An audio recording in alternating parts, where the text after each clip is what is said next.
Olá, Guarulhos! Estamos iniciando mais um programa, Guarulhos de ontem e de hoje. E hoje também com um colega, também advogado, né? Felizmente a gente traz os colegas aqui, porque às vezes também convidamos outros e os colegas advogados estão mais disponíveis, né? E hoje estamos trazendo aqui o doutor Abner Vidal, que é também advogado, colega, e ele é tesoureiro lá da diretoria da subseção de Guarulhos, né? E vai contar um pouquinho da sua trajetória de vida aqui, falar da nossa Guarulhos, né? Que é o objetivo do nosso programa, e nos dizer aí da sua trajetória, dos seus parentes, sua família. E a primeira pergunta que eu sempre faço, né, é se você é nascido ou não na cidade de Guarulhos. Mas antes de você responder, estamos ao vivo, viu, pela www.tvtalitonews.com.br e já agradecendo a audiência dos nossos colegas aí. Então, doutor, então o seu boa noite e a resposta se é ou não nascido na cidade de Guarulhos. Muito boa noite a você, telespectador, você advogado, advogada que nos acompanha. Nelson, Júcio, doutor Nelson Júcio, muito boa noite. É que eu ia falar um boa noite também para o Nelsinho, também, nosso diretor. É um prazer estar aqui com você. É sempre bom falar da nossa Guarulhos, falar um pouquinho da nossa profissão que nós amamos e falar um pouquinho também, se você me permitir em algum momento, falar um pouquinho da nossa OAB, que é um trabalho bacana, é um trabalho todo prazer, pujante, que nos motiva e nos empolga a cada dia. Eu fui concebido em Guarulhos, mas eu não nasci em Guarulhos. Minha mãe, meu pai morava em São Bernardo do Campo, minha mãe foi para São Bernardo do Campo, eu nasci em São Bernardo do Campo, no ABC, mas em dias eu vim para Guarulhos. A minha avó morou aqui quase que a vida inteira, criou 9 filhos aqui em Guarulhos, ali na região do Cabo Sul. Eu não sei se você se lembra, na região do Cabo Sul ali, perto da Vila Galvão, tinha umas chácaras de chuchu.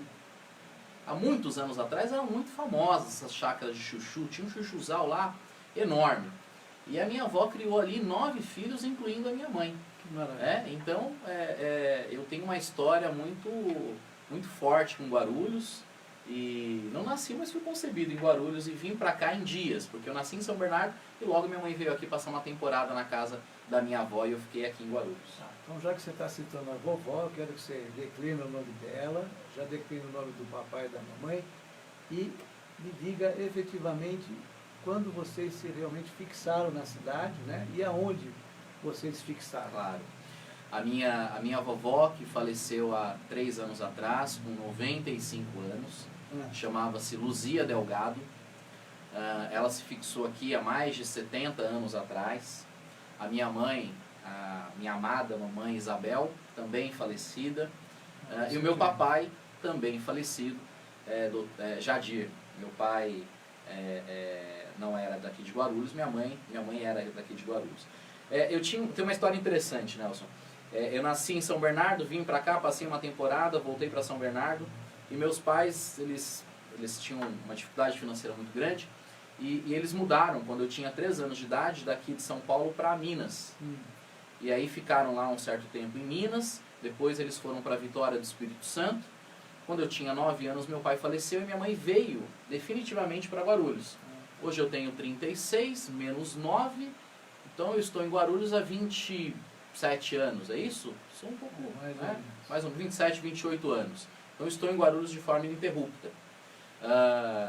Nós nos fixamos aonde a minha avó já morava, na região ali do Cabo Sul, onde tinha essas chácaras de chuchuzal. Famoso Recreio São Jorge ali. É um pouquinho antes do Recreio, antes do Recreio ali. Abaixo do Continental 3, é um pouquinho antes do Recreio ali, acho que uns 4 ou 5 quilômetros antes. Área rural de Guarulhos. Área rural de Guarulhos, área rural. Então, brinquei muito naquele chuchuzal, muito bacana. Tive uma infância muito rica, muito saudável. Então vim pra cá com 9 anos. E então, bancos escolares, o primeiro foi fora de Guarulhos? Fora de Guarulhos. Até que ano, mais ou menos, você cursou fora de Guarulhos? Até a 6ª série, não, até a 4ª série. A partir da 5ª série, eu já cursei aqui em Guarulhos. E trouxe-se alguma coisinha lá de Minas Gerais, na personalidade, no caráter, não? Eu acho que eu herdei um pouquinho, assim. Meu pai era mineiro, manso, garoto manso. Eu acho que o mineiro é muito perspicaz, né? O mineiro ele é muito observador. Eu acho que eu trouxe alguns. Muito, muito. Pãozinho de queijo. Muito bom pãozinho de queijo, né? Que legal. Então, Recreio São Jorge, lá, Cabo Sul. Quando você chegou, praticamente era rural, chácaras, tal, Guarulhos praticamente rural. Como é que era essa visão sua? Quando você vinha, se é que você vinha, lógico, criança aqui para o centro de Guarulhos, né, para o centrinho comercial, como é que era a sua visão? E diante também do período que você morou lá em Minas, você também deve ter morado numa cidade rural também, né? Tem uma história interessante, se você me permite. Eu tenho lembranças de Guarulhos e daquela região ali do Cabo Sul, muito anteriores a 9 anos. Sim. Porque, embora eu morasse em Minas, a minha mãe vinha para Guarulhos pelo menos 2 vezes por ano. Então eu brinquei naquela estrada do Cabo Sul, quem está me ouvindo acho que deve se conhecer ali, a estrada do Cabo Sul, época em que era de terra, não tinha nada ali. E quando nós fomos morar em Minas, nós morávamos numa área rural. Era interessante isso, né? Porque o meu pai, ele precisava caminhar 1 hora para chegar até o ponto de ônibus. O ônibus passava de manhã, ele ia para a cidade, e o ônibus passava à tarde. Então tinha que ir para a cidade, é uma cidadezinha chamada Ibirité, em Minas, perto de Belo Horizonte. Caminhava 1 hora a pé, pegava o ônibus de manhã, ia para a cidade, fazia o que tinha que fazer na cidade e voltava. E estou falando isso para falar da escola. E os meus pais moravam numa área rural lá em Minas. Quando eu fiz 6 para 7 anos, meu pai tinha uma vida relativamente confortável para os nossos padrões. Porque meu pai ele era analfabeto, a minha mãe também. Aqui em São Paulo ele era vendedor de doce, carrinho de doce, minha mãe doméstica. E lá eles tomavam conta de um sítio, ganhava lá um salário mínimo, cesta básica. Isso, para aquela condição de vida que nós vivíamos, era algo muito confortável. E quando eu tinha idade escolar, quando eu 6 anos, meu pai falou para minha mãe, olha, nós não tivemos oportunidade de estudar. O nosso filho vai estudar. Então ele deixou aquele pseudo-conforto dele, porque era impossível ir até a escola nesse cenário, e nós mudamos para a cidade, pagando aluguel, não recebendo mais esse valor que ele recebia, tendo que trabalhar para tranquila na chácara. Exatamente, para que eu estudasse. E aí, você é filho único? Sou filho único. Meus pais eu nasci, meus pais já tinham uma certa idade. Depois de Minas nós fomos para Vitória, meu pai faleceu quando eu tinha 9 anos, e aí minha mãe se viu obrigada a voltar. E voltou para Guarulhos. Voltou para morar ali com a minha avó. E ali eu continuei os meus estudos aqui em Guarulhos, na Escola Francisco Milton de Andrade, ali na região ali do Cambará, do Continental 3. E eu vinha muito para o centro de Guarulhos. Pegava aquele ônibus verdinho, vinha para Guarulhos. Aquela dificuldade. De hora em hora. De hora em hora. Cheio. Passando por baixo da catraca, que não me ouçam. Fiz muito isso. Passando por debaixo da catraca. Eu não pulava por cima. A catraca, eu era baixinho, então não tinha como pular. Eu passava ali por baixo mesmo.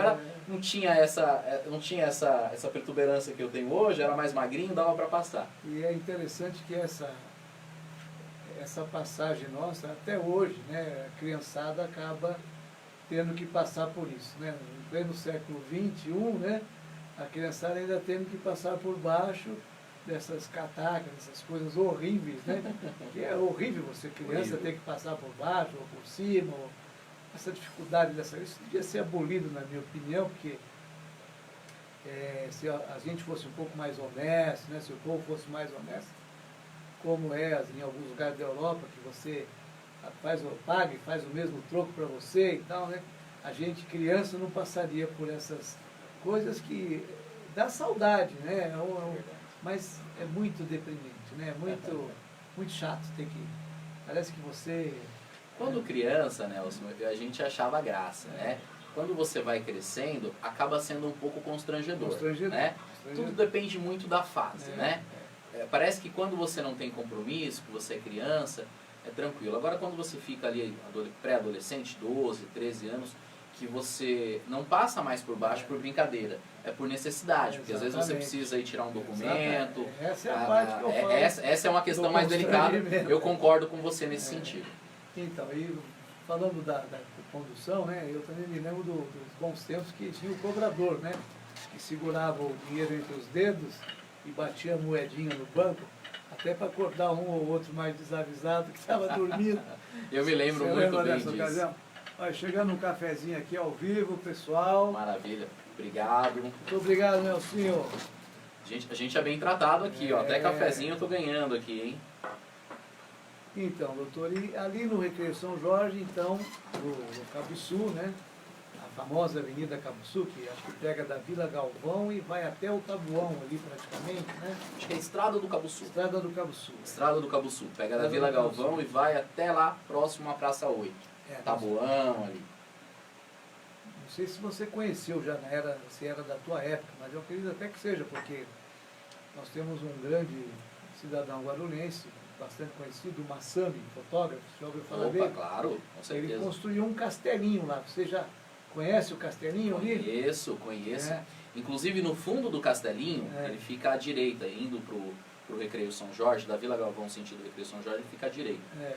E no fundo do castelinho tinha um lago. É, Ali, aquela região é uma região brejeira. sim. É uma região ali com bastante nascente, uma região até certo ponto protegida, área de PPP e etc. Então tinha um brejeiro ali.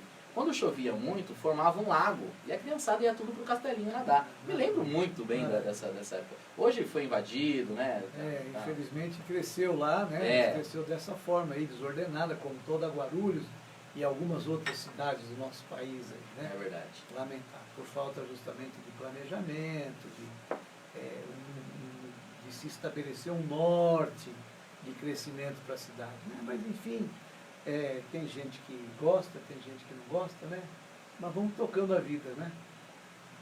Doutor, em termos então da sua escolaridade lá no Recreio São Jorge, você acabou terminando o grupo escolar e o ginásio também ali, e depois... Ó, na minha época não era grupo escolar nem ginásio, Não, já era terceiro colegial, segundo grau, né? Tá. Terminei ali, na verdade eu fiz até o segundo ano na escola ali do Francisco Milton de Andrade. Não sei se tem alguém do Francisco Milton de Andrade, eu tenho alguns amigos ainda lá no Continental 3, no Cambará. Deixo um abraço aqui para os professores, tenho colegas muito queridos lá. Fiz até o segundo colegial. No segundo colegial, para o terceiro colegial, eu já estava trabalhando num escritório de advocacia. Já tinha a intenção de fazer faculdade de Direito. Foi o seu primeiro trabalho, não? Não, Qual foi o seu primeiro trabalho? Meu primeiro trabalho foi cobrador de lotação. Tá.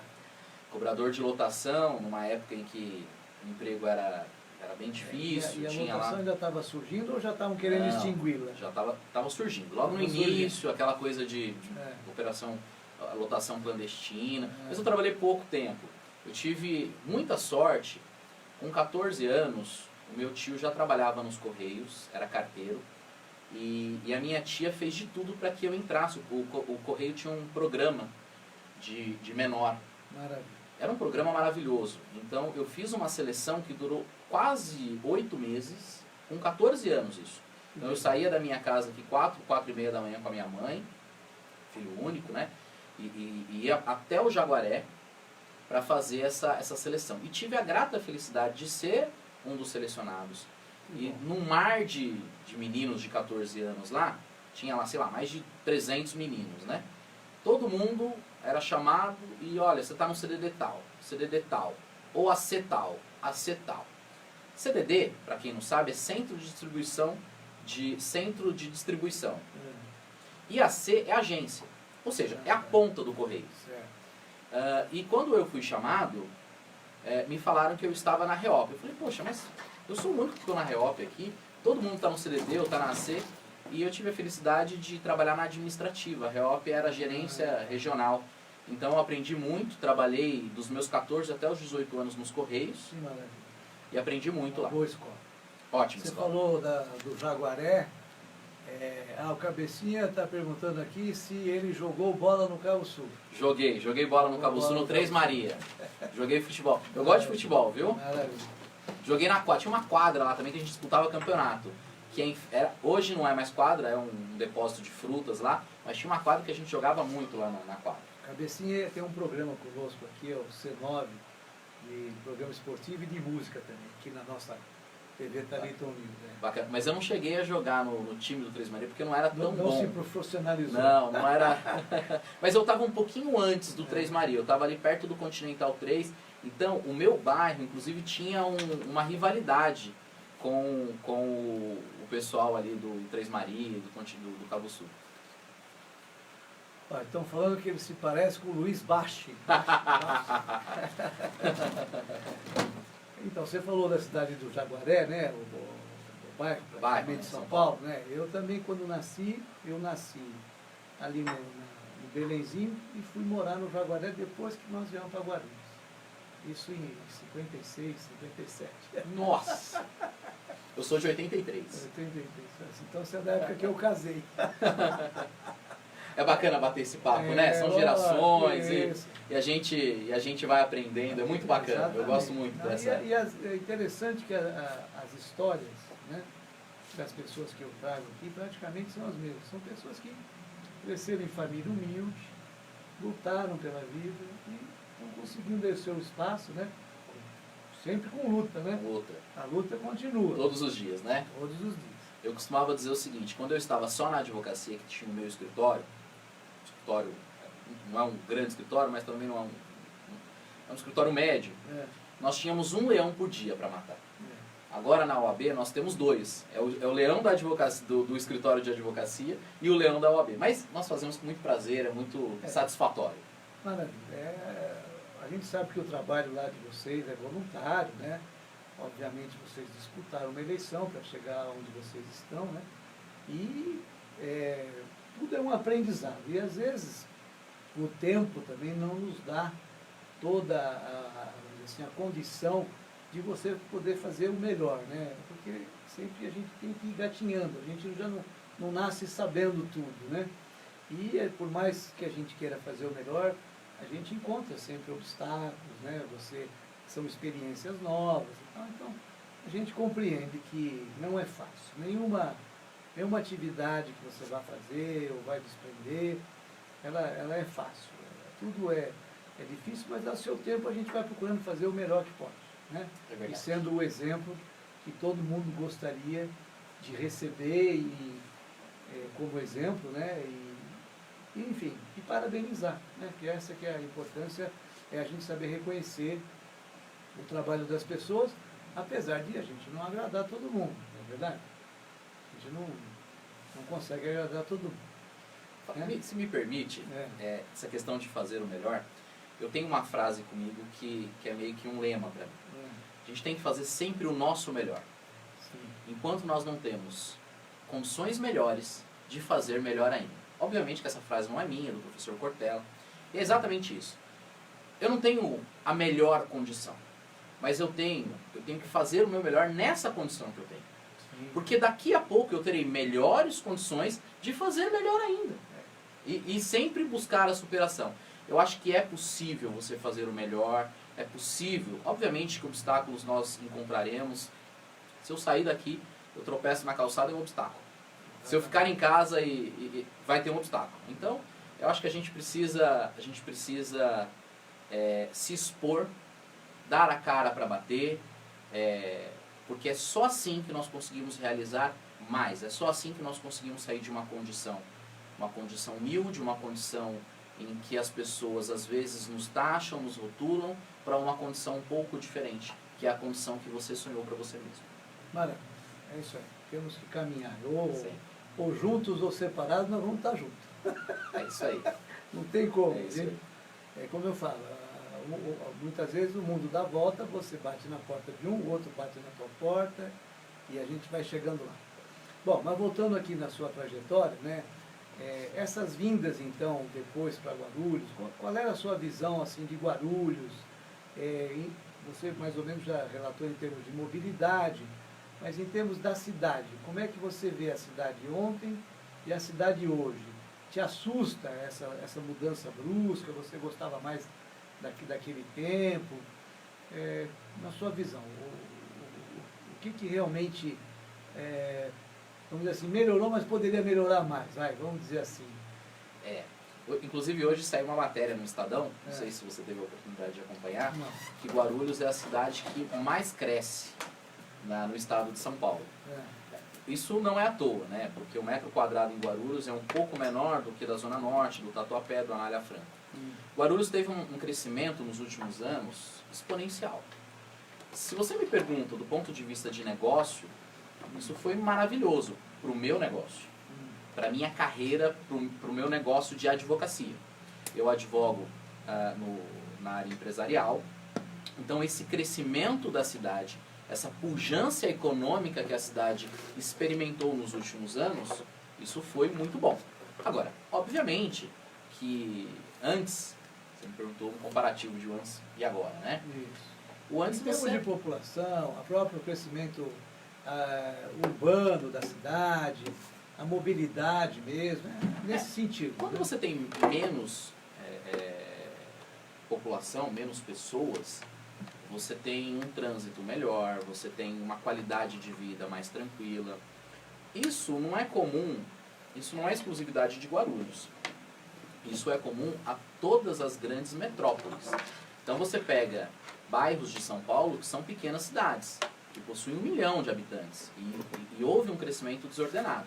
Guarulhos aconteceu a mesma coisa, né? Se você me perguntar do ponto de vista econômico, eu vou falar que esse crescimento é bom para Guarulhos. Obviamente que poderia ser melhor, deveria ser precedido de um planejamento estratégico, de uma melhor malha viária, de uma melhor distribuição de grandes centros para que a gente tenha pequenos centros, para que a população não tenha que vir até o centro de Guarulhos, fazer pequenas regiões. Mas é difícil nós avaliarmos hoje, né? Porque não é exclusividade, como eu disse, de Guarulhos. Isso é um problema comum nas grandes metrópoles que crescem de forma desorganizada. E com Guarulhos não foi diferente. Do ponto de vista de negócio, hoje é melhor. Do ponto de vista de qualidade de vida, antes era muito melhor. Muito bom. A faculdade de Direito, onde você fez? Sou filho da FIG, com muito orgulho.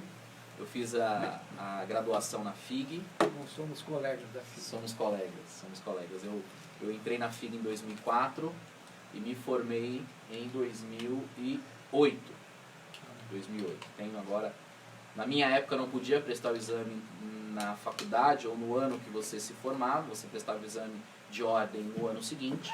Prestei o primeiro exame, tive a grata felicidade de ter passado no exame de ordem. Se me permite, aqui tem uma história bacana, porque eu tenho alguns acordos com a minha esposa, antes ela era minha noiva, e aí ela queria ficar noiva. Eu falei, olha, a gente fica noivo, mas a gente precisa comprar alguma coisa. Ela era professora no interior de São Paulo. A coitada, ela... Algo em comum, né? Minha mulher foi professora também. A coitada, ela trabalhava de manhã, à tarde e à noite. Olha que tarefa, você dá uma tarefa para a noiva. Em 6 meses a gente tinha comprado alguma coisa aqui em Guarulhos. Mas aí ela falou, olha, é o seguinte, você termina a faculdade em dezembro de 2008, eu quero me casar em janeiro de 2009. Eu falei, perfeito, trato feito. Antes, o exame de ordem, a primeira fase, era em dezembro. E teve um problema. E estava tudo pronto com relação ao casamento, dia 10 de janeiro, um sábado de 2009, e a OAB marcou a prova para o dia 11. E aí eu fui conversar com a minha digníssima esposa. Se Camila, se você estiver me ouvindo, um beijo, te amo, obrigado por ter me forçado a casar. Camila Letícia. Boa noite para a senhora. E ela falou... Filho, já fala o nome do filho. Luísa, princesa. Luísa. 3 aninhos de idade. Eu acho que a Luísa não está assistindo, ela deve estar assistindo Peppa. Deve estar brincando. Deve estar brincando. Mas aí ela falou, olha, não, vamos casar. Então eu casei no sábado. Foi fazer o exame. Fiz o exame de ordem no domingo. Graças a Deus passei, comecei a advogar em março, abril de 2009, portanto eu fiz 10 anos de profissão agora em 2019. Esse tipo de dificuldade eu tive também quando eu casei, que eu estava em lua de mel. Nós tínhamos comprado um apartamento, kitnet aqui no centro de Guarulhos, e no dia de assinar o documento lá na Caixa Econômica Federal em São Paulo, nós estávamos já em lua de mel viajando, né? Ligaram, tem que vir, hoje é o último dia, dia. Aí saímos de volta, né? Fomos até a central lá na Paulista, lá na Caixa Econômica Federal. Aí eu falei, poxa vida, vocês me chamaram agora, eu estava em lua de mel. Aí ela olhou no documento e falou assim, ué, mas aqui o senhor é solteiro, agora o senhor é casado e não vai poder assinar o documento. Eu falei, como não vai poder assinar o documento? Não, mas o senhor assinou, aqui está falando que vocês eram solteiros, agora o senhor casou. Ah, não vai dar para assinar, vai virar um mês, você vai alterar o financiamento. Eu falei, imagina que vai alterar o financiamento. Não, eu posso assinar, vocês vão registrar o contrato e depois eu averto que eu casei e acabou, não tem problema nenhum. Não, não sei o que, chama o departamento jurídico. Você chamar o departamento jurídico para poder assinar o contrato, senão ia perder a viagem, ia perder a lua de mel. Porque eu ia ficar com um problema enorme, né? De ter que renovar o contrato, pegar um novo financiamento, a prestação ia ser mais alta. Então você vê as dificuldades que a gente passa, né? São momentos inesquecíveis, né? Que a gente lembra realmente com satisfação, porque você transpor as dificuldades da vida é motivo de orgulho, né? O sabor da vitória é maravilhoso. Exatamente. Fala um pouco aí a nossa diretoria quer falar um pouquinho aqui, quer ao vivo, falar com a gente aqui. Vamos lá. Com a palavra, nosso diretor, Nelsinho Leite. Boa noite, meus queridos, Dr. Nelson Júcio e o Dr. Abner Vidal, né? Teve a infância no Cabo Sul, aí, estou acompanhando aqui. Parabéns aí pela entrevista, estou assistindo, estou acompanhando. E parabéns ao Nelsinho Leite aí com o estúdio da TV Thalito News, dando sempre oportunidades aos apresentadores trazerem aí os entrevistados e também, né, na parte de esporte, no meu programa no caso, que é o Tempo Extra, e também as notícias da cidade aí com a doutora Márcia Tasquete, trazendo aí personalidades, e o Dr. Nelson Júcio sempre trazendo personalidades para contar histórias aí. O Dr. Abner Vidal está aí, eu estou curtindo aqui. Daqui a pouco estou chegando aí para o programa Tempo Extra, que acontece às 21 horas hoje com o Ajax Futebol Clube. Maravilha. Grande abraço aí, parabéns pelo programa e vamos que vamos aí, Dr. Nelson. Obrigado, valeu, parabéns, obrigado, Dr. Abner Vidal. Pela audiência aí, valeu, estou gostando da história aí, vamos lá. Maravilha. Obrigado, um grande abraço. Esse é o nosso cabecinha, C9 aí, com o programa C9. A nossa TV Thalito News. Obrigado pelo prestígio, obrigado pelas palavras. Realmente. Então, na época da sua faculdade, os amigos, alguma coisa pitoresca que você tem para contar para nós aí da tua infância, da adolescência, as festinhas, os bailinhos, como é que era? Era muito bacana, né? A minha adolescência toda foi aqui em Guarulhos. Posso falar da Casa do Som, não ia muito, confesso que não ia muito. Acho que eu fui uma vez só na Casa do Som, mas era muito falada, mas fui várias vezes na porta, os bailinhos ali da Casa do Som, depois um pouquinho mais aqui na Paulo Facine, algumas baladinhas também. Foi muito bacana, foi muito rica a infância lá no Chegou a pegar cinema na cidade, não? Quando era ainda os pequenos cinemas? Não, eu curtia muito, na minha adolescência, nós tínhamos um grande centro de cultura urbano, digamos assim, que não era um centro de cultura, que é o Shopping Internacional. Tá. E todo mundo ia para o Shopping Internacional. Então nós íamos lá no cinema, tinha a Cervejaria Paulista. Então eu sou dessa época ali do Shopping Internacional. Maravilha. Se não me falha a memória, o Shopping Internacional foi inaugurado em 98, 99. Eu tinha ali 14, 15 anos, então eu frequentei muito ao shopping.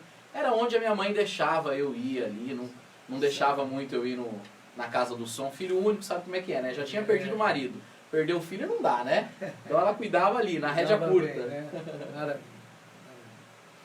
Vamos falar um pouco então agora da parte do direito, né?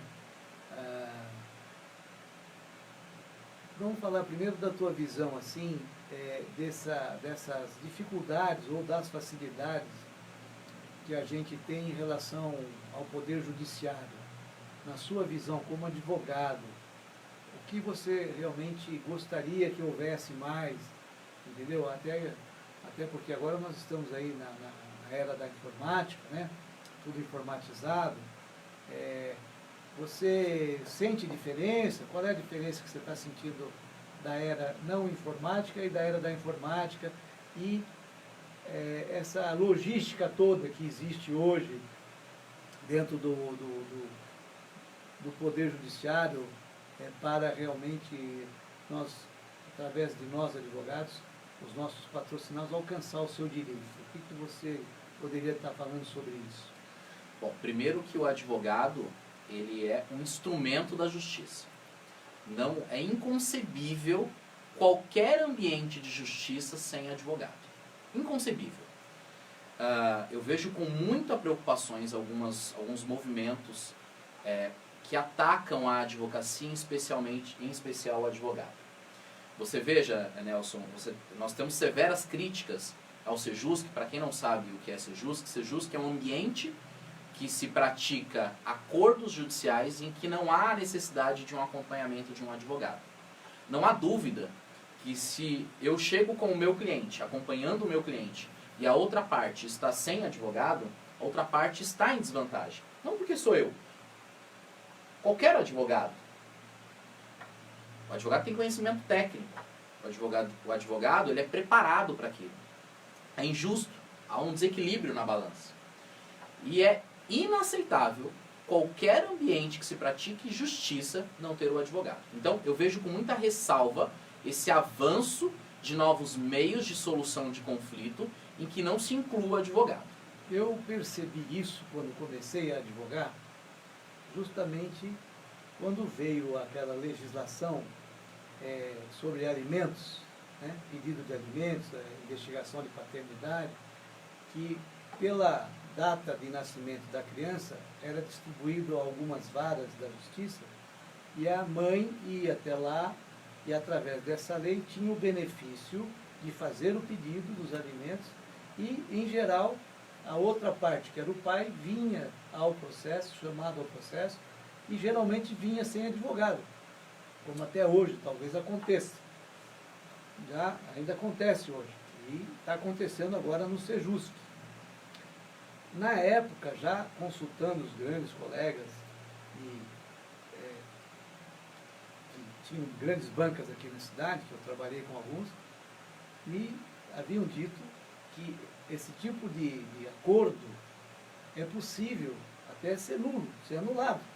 Exatamente porque não estava a outra parte acompanhada do advogado. Porque está na lei. Constituição Federal. Constituição Federal. É a lei magna. Processo civil, né? Enfim. A importância da presença do advogado para ambas as partes, né? E, obviamente, continua acontecendo isso. O Sejusc está aí sendo proliferado pelo país e com esta legislação que não obriga a presença do advogado. Então... Em alguns procedimentos, vamos deixar claro, né? Bom, enfim, a pessoa vai até lá, geralmente vai ser advogado, sim. E aí vem a outra parte sem também, bom. É isso aí. Enfim, você acaba de dizer que você absolutamente contra. Absolutamente contra. Então, eu tenho, inclusive, ao longo do tempo aí, em todas as gestões da nossa OAB, questionando tudo isso e pedindo que haja um movimento por parte da nossa seccional, federal, subseções, para que realmente isso seja combatido veementemente e isso seja modificado. Parece que está um pouco difícil. Né? Com relação ao Sejusc, Nelson, deixa eu só pontuar algumas questões aqui. Obviamente que o Estado ele tem que propiciar ao cidadão que não tem condições de contratar um advogado o patrocínio da causa desse cidadão por um advogado ou pela Defensoria Pública. Isso é ponto comum. Okay. Isso já existe um convênio com a OAB, a Defensoria Pública, que dá o direito da pessoa ter o advogado. A grande questão do Sejusc, que na minha opinião técnica jurídica, é um absurdo o Sejusc e é um descalabro jurídico. O problema é o seguinte, que nós temos o STF, que reconheceu a legitimidade do Sejusc sem a presença do advogado. Então, nós temos ali o STF abrindo algumas exceções frente à Constituição Federal. Pois é, ele está legislando, Ele está modificando isso, a... isso nós chamamos de ativismo judicial. O que é ativismo judicial? É quando um poder exerce a atribuição típica de outro poder.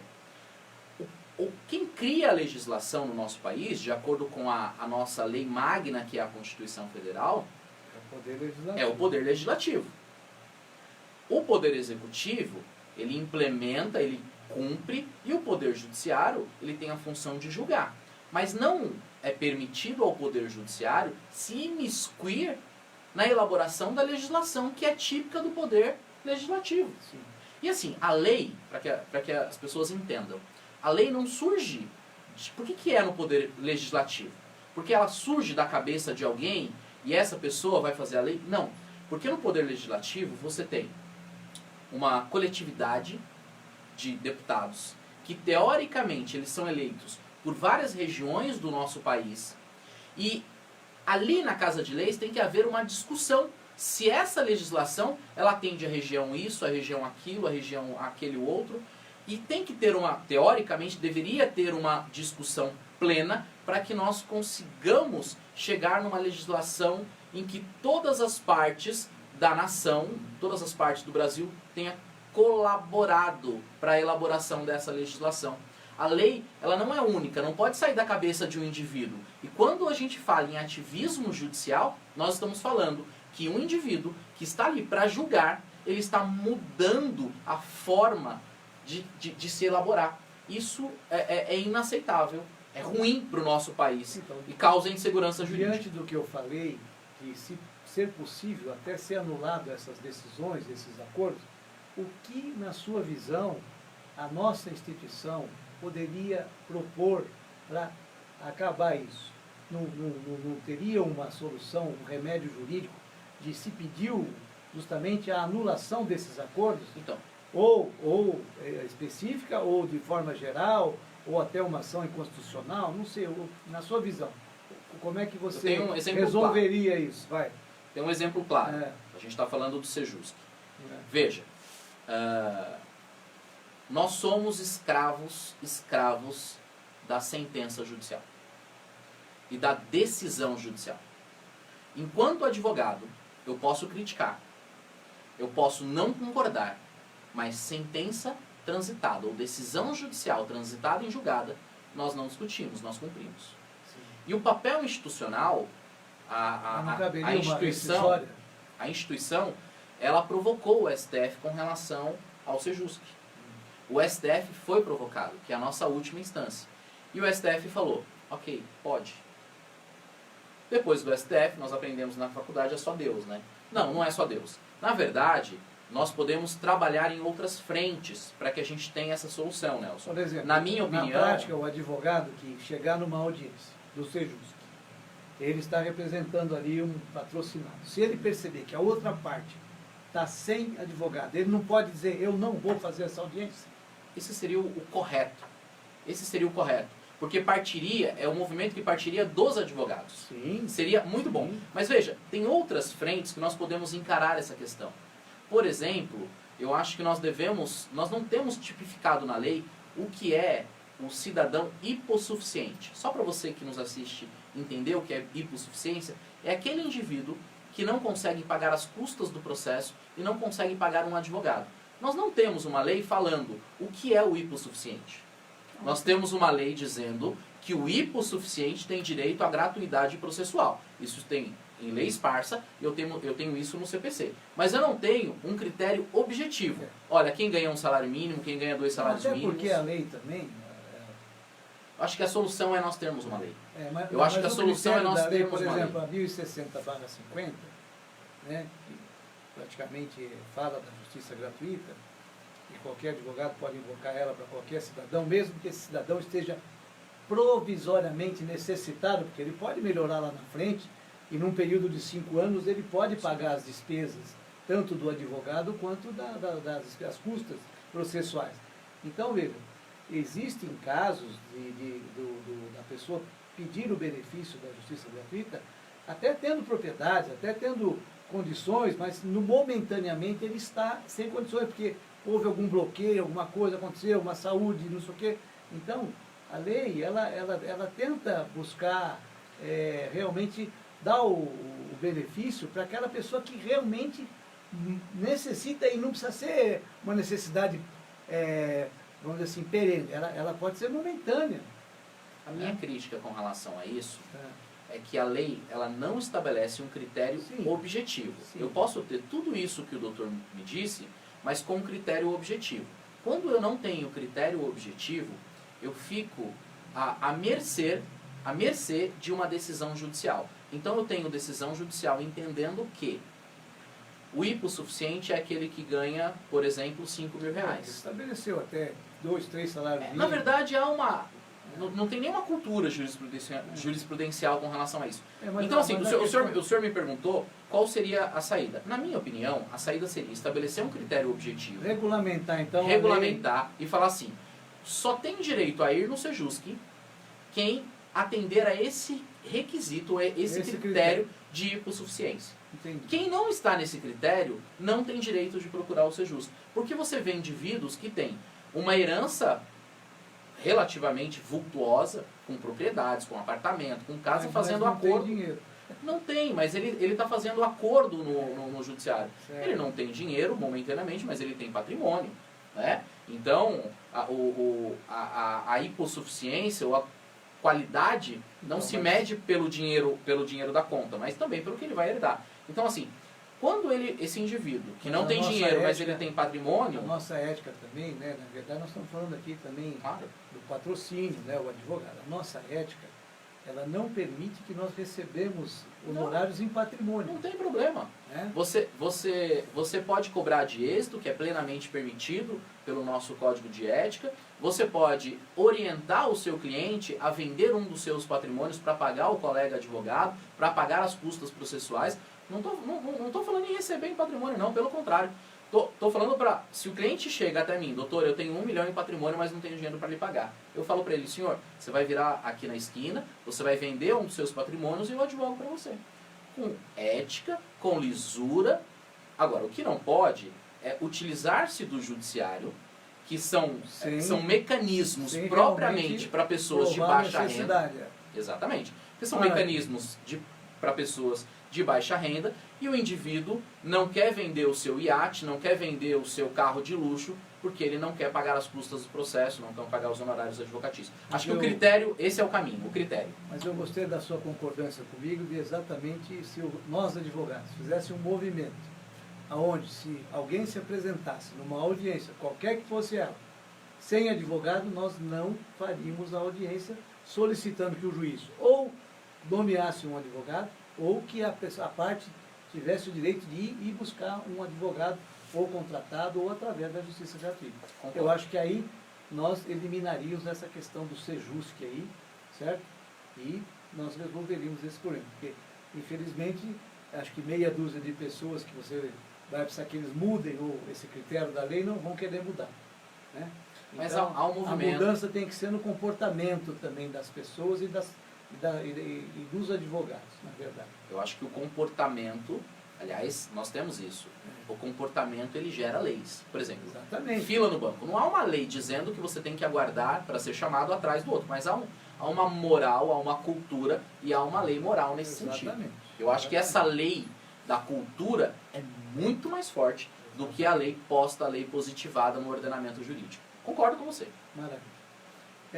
Vamos falar agora um pouquinho da sua função que hoje você está exercendo lá na nossa 57ª sucessão, né, OAB Guarulhos e tal, que é uma função bastante delicada, na minha opinião, porque você é o homem que mexe lá com o dinheiro, né, como dizem, né, o tesoureiro. E fala aí das suas facilidades, das dificuldades e como é que nesses 8 meses aí você realmente tem se deparado, né, afinal de contas, eu acho que você também está aprendendo, né, a mexer com essa parte aí, você não estudou para isso, você é advogado, não é contador, né?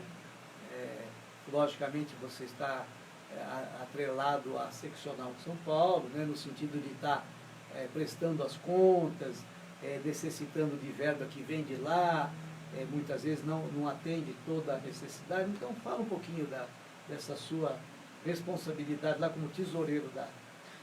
Agora você vai fazer os meus olhos brilhar, porque falar da minha profissão, acho que já percebeu que eu amo advogar. Muito bom. Amo. Não imagino a minha vida sem a advocacia. E eu não falei isso na nossa primeira parte da entrevista. Eu sempre sonhei em ser advogado. Desde criança, o meu grande desejo era ser advogado. E hoje, veja, eu sou advogado. E eu tenho o prazer de estar junto com uma diretoria extremamente dedicada.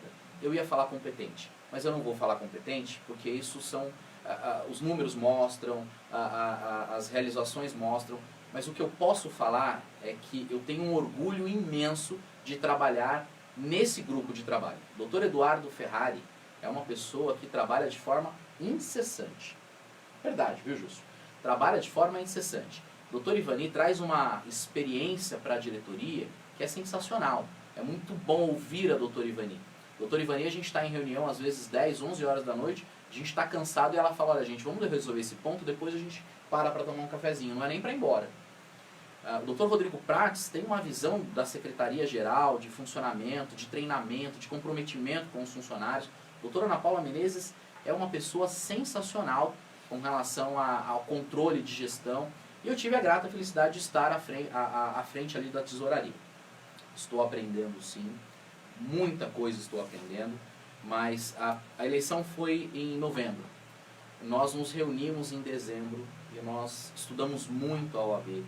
Nós estudamos demais. Então, quando nós assumimos em janeiro, nós já tínhamos ali uma bagagem mínima, e fomos, ao decorrer do tempo, participei de alguns treinamentos na seccional, conversas com colegas, com o ex-tesoureiro. Mando aqui um abraço para o Dr. Paulo Magalhães, que exerceu a tesouraria da OAB também durante algum período na gestão passada, que me ajudou bastante. Conversei com o presidente, nosso sempre presidente, Dr. Alexandre de Sá, que também nos ajudou bastante. Nós vamos conversando, a gente não constrói nada do zero. A gente não constrói, não dá o start, nada. Nós temos um trabalho feito desde lá atrás. A subseção agora, em setembro, ela vai completar 43 anos. Então, nós já pegamos alguma coisa, os funcionários dedicados, então é muito gratificante do ponto de vista, não é tão dificultoso o trabalho na tesouraria e na subseção, porque o trabalho já era muito bom. O desafio é muito, muito bacana, e nós estamos tentando trazer algumas questões, algumas conversas com as seccionais. Eu acho que a OAB Guarulhos precisa avançar em alguns pontos. Nós tivemos uma reunião e aqui é preciso cortar na carne para que a gente entenda o quão comprometido nós estamos. Nós tivemos uma reunião geral de presidentes, Dr. Nelson, e nós temos um prédio muito bem localizado no centro de Guarulhos. Mas um dos nossos presidentes de comissão, ele tem necessidades especiais e ele me falou, olha, no fórum não tem acessibilidade. Eu tenho inúmeros prédios na cidade, no fórum, que não tem acessibilidade. E ele me disse, inclusive na minha casa, na OAB, eu não tenho acessibilidade plena. Eu tenho dificuldade para chegar a esta reunião. Isso me incomoda. E eu acho que nós temos que trabalhar, isso não depende só da subseção, a gente precisa ter uma interlocução com São Paulo, com a seccional, mas nós precisamos trabalhar para que a gente para que a gente devolva ao colega advogado, a você, a mim, ao colega advogado, devolva melhores condições dignas de trabalho, melhores condições, salas adequadas. E financeiramente, nós temos condições para isso? Eu acho que nós temos, se você me perguntar financeiramente, a subseção hoje tem caixa para construir, eu vou falar que nem perto disso. Um prédio novo, com acessibilidade como nós gostaríamos e nós queremos, nós não temos. Porque veja você, o dinheiro, nós temos hoje aqui na cidade mais de 6 mil inscritos.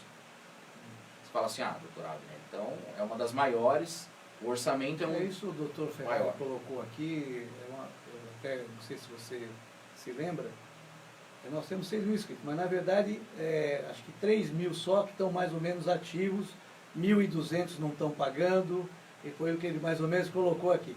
Mas não vamos entrar nessa seara não, você está fugindo um pouco daquilo que eu queria que você falasse. Você falou em acessibilidade, eu vou te contar uma história aqui agora. Quando a nossa subseção era aqui na Paulo Facini, no prédio do antigo INSS, fizeram um elevador lá para dar acessibilidade. Né? Fizeram, não tinha elevador no prédio. A OAB fez naquele prédio, colocou um elevador lá. Só que o elevador estava sempre quebrado, sempre com problema, entendeu? E aí depois mudaram de lá, quer dizer, fizeram boas instalações lá, depois mudaram lá para a Rua IP. Lá na Rua IP tem 2 prédios, um prédio tem um pouquinho mais de acessibilidade, porque tem elevador, o prédio branco não tem, muitas escadas, e eu vou te contar uma história. Eu tive uma audiência na ética, que era realizada no prédio branco, e esse cidadão, talvez que você esteja falando, pode ser o mesmo, que é um que está numa comissão aí, ele é de cadeira de roda, é cadeirante, deve ser ele, se não me falha a memória. Eu vejo ele lá nas reuniões lá. Esse cidadão foi lá defender a colega advogada, que eu estava na audiência de ética contra essa advogada. Ele foi lá defender. Um funcionário teve que pegar com outros funcionários a cadeira dele e descer até lá embaixo para ir se acessar a sala. Eu achei aquilo um absurdo. Porque sabe qual seria a solução para resolver ali? Não fazer a audiência naquela sala, levar para uma outra sala no outro prédio, onde tem elevador e a acessibilidade é um pouquinho melhor. Mas não, o funcionário teve que se deslocar do prédio preto para o prédio branco para pegar o coitado do doutor advogado, a cadeira dele, descer as escadas para levar na sala. Então, essas são questões que muitas vezes a pessoa precisa ter bom senso e estar preparada para resolver a solução. Muitas vezes não é o prédio que vai resolver, é a boa vontade e realmente a inteligência da pessoa para fazer uma pequena modificaçãozinha que ia atender todo mundo. Isso foi recente. Recente? Não faz um ano. Não faz um ano. Não faz um ano. Posso te falar, Nelson? Só que agora desde janeiro isso não acontece mais. Agora, o que eu quero saber mesmo, doutor, eu queria até deixar o senhor à vontade, eu não quero ficar fazendo questionamento e polemizar. Eu quero saber, o senhor na função de tesoureiro, né? Tesoureiro. Como é que é o seu caixa, entrada e saída, os gastos que você tem, sobra dinheiro, não sobra? Mais ou menos isso que eu quero saber só, e se você está conseguindo trabalhar bem isso aí, ou se você acha que se você tivesse melhores condições, a seccional tivesse mais. Então é isso que eu quero que você faça. Não vamos entrar em outras searas aí, porque eu tenho muita historinha para contar lá que eu já presenciei, coisa que eu presenciei. Então veja, uma direção vem, faz o melhor ou faz o possível. Outra direção vem, leva tudo para outro canto e deixa tudo que foi feito lá para trás. E assim é na administração pública também municipal, estadual, federal. É o tal negócio. Dinheiro que eu saiba, né, e a gente já nos bastidores conversou aqui, se eu estiver mentindo, o senhor vai me confirmar. Dinheiro para administrar, parece que, na verdade, a lei fala em 60%, até 70% pela lei da... agora está até me fugindo, na administração pública, você tem um teto. Responsabilidade orçamentária, que seria até 60%, 70% da folha de pagamento. E me parece que isso também acontece lá na subseção. A maioria das despesas que existem, as ordinárias, aquelas despesas, praticamente chega a 70%, 80% da previsão orçamentária. É isso? É verdade isso? Deixa eu responder. Então vamos lá. Primeiro que a OAB não tem dinheiro público. Vamos pontuar. Não é dinheiro público. Deixa eu só terminar a resposta. O senhor vai entender onde eu quero chegar.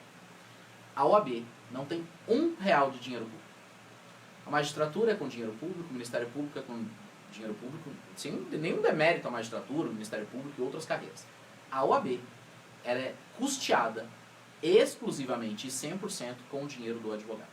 Eu estava falando para o senhor mais ou menos como funciona a estrutura de repasse da seccional para a subseção, para eu explicar a minha resposta e nós chegarmos onde nós queremos. Fica à vontade. O que eu gostaria de dizer é o seguinte: o dinheiro que é arrecadado, que os advogados de Guarulhos pagam de anuidade, ele não vai para o caixa da subseção, ele vai para o caixa da seccional. Sim. E nós não temos uma autonomia plena financeira com relação a esse valor. Sim, isso aí é claro, senhor, todo mundo conhece. O doutor, nem muito, eu tenho conversado com alguns colegas, doutor. Não sabem.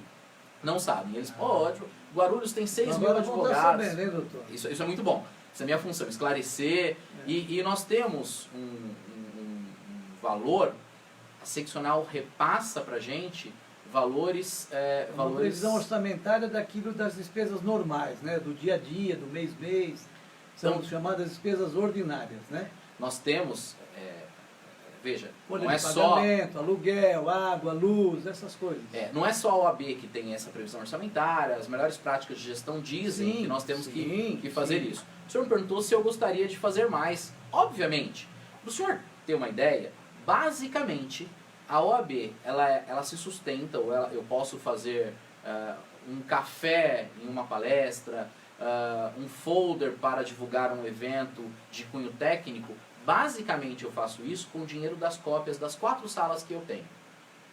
Então, o que a OAB seccional me passa, basicamente é para custear as despesas, como o senhor disse, ordinárias. A liberdade que eu tenho para... Uma despesa extraordinária, ou necessária, ou útil, ou qualquer Exatamente. coisa, o senhor depende de pedir.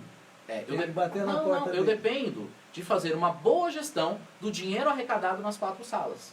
E eu tenho essa consciência. Obviamente que se eu tenho uma arrecadação X, eu não posso fazer um gasto Y. Obviamente que se tem algo diferente, algo que foge à normalidade, de forma institucional, eu não bato lá na porta. De forma institucional, eu oficio São Paulo e de forma institucional eles me respondem. Doutor, nós estamos chegando quase ao final. Passa rápido! Só para terminar essa questão aí, e a gente volta para relaxar um pouquinho, o fato da diretoria atual ter sido eleita, não fazendo, não dando apoio à gestão que foi eleita lá em São Paulo, o senhor acha que isso dificulta? Não? Absolutamente. A relação Guarulhos-São Paulo está... A relação Guarulhos-São Paulo é uma relação, hoje é uma relação republicana, boa. Uma relação muito boa. Muito a doutora Raquel Preto esteve conosco aqui. Ela também é tesoureira? Tesoureira lá, minha co-irmã de São Paulo, a quem eu tenho muito apreço. Veja, Nelson, a doutora Raquel veio aqui em Guarulhos no mês passado, porque Guarulhos foi a única subseção que fez um ato solene em comemoração aos 25 anos do nosso estatuto. Ela veio, nós jantamos, foi uma conversa muito agradável. Nós temos conversa diretamente lá com o presidente Caio. E passada a eleição, pessoas republicanas, a gente pensa sempre na instituição. Passada a eleição, rasga-se o mapa eleitoral e começa uma construção de forma republicana. Se fosse assim também nas câmaras municipais, no Poder Legislativo, no Senado, hein? Seria muito bom. Mas veja, a nossa condição ela é muito mais independente do que a política. As pessoas costumam, têm o péssimo hábito de confundir a política partidária com a OAB. A OAB não tem nada a ver com isso. Doutor, estamos chegando realmente no final. Eu quero agradecer a sua presença. Me perdoe se eu fui um pouco... Imagina, foi muito agradável. agradável. Um pouco constrangido aí. De forma alguma. Mas foi muito bom saber também um pouco da sua história. Muito bom. Saber que o senhor também vem de família humilde, como todos nós, né? Acho que todos nós, acho que com raras exceções, eu tenho trazido aqui pessoas que vieram de família já abastadas, como diz o outro, né? Mas a gente traz todo mundo aqui, viu, doutor? Aqui não tem preconceito, não, né? Sim. E o doutor Ferrari, né, nosso querido presidente lá, manda um abraço aos caríssimos doutor Ábio e doutor Nelson e pelo excelente bate-papo. Excelente doutor, bate-papo. obrigado aí pela audiência. Se me permite, eu gostaria só, não sei se nós temos aí 30 segundos. Né? Só que no final eu quero que você diga comigo, até mais Guarulhos, tá? Bacana. Vamos lá. A OAB Guarulhos é um trabalho muito gostoso, muito fascinante. Eu falo e os meus olhos brilham. Porque, veja, nós temos uma comissão que chama OAB Vai à Escola. Que essa comissão, ela dá palestras... Já atuei nela também. Ela dá palestras nas escolas de periferia. Sabe quantos alunos, em 7 meses, sabe quantos alunos da periferia nós atingimos? Eu acredito que atingiu bastante, porque na minha época atingia também. 4 mil alunos. Nós temos aqui, nós tivemos 42 palestras nessas escolas. Na sede da UAB, nós promovemos, até agora, 29 palestras. Eu fiz essa conta, quando eu fiz essa conta no finalzinho de julho, nós tínhamos 48 semanas. É quase uma média de uma palestra e meia por semana. Nós atingimos quase 1.000 advogados. E fora Facebook, etc. Eu falei de 2 comissões. Eu poderia falar de um evento que nós vamos ter de direitos humanos agora em setembro. Eu poderia falar de campanha vida do Setembro Amarelo, que é valorização à vida contra o suicídio. A gente não gosta de falar muito do suicídio e falar em valorização à vida. Então, nós temos inúmeros eventos. Nós tivemos um baile belíssimo no sábado retrasado. Contamos, doutor, com 500 advogados. É tradicional. Nós conseguimos aumentar de 360 para 500 advogados. Doutor, dá o seu boa noite aí. Boa noite, foi um prazer. Muito obrigado por ter nos ouvido e obrigado por me receber aqui. Agradeço. Eu que agradeço a sua presença. Então, até mais, Guarulhos. Até mais, Guarulhos.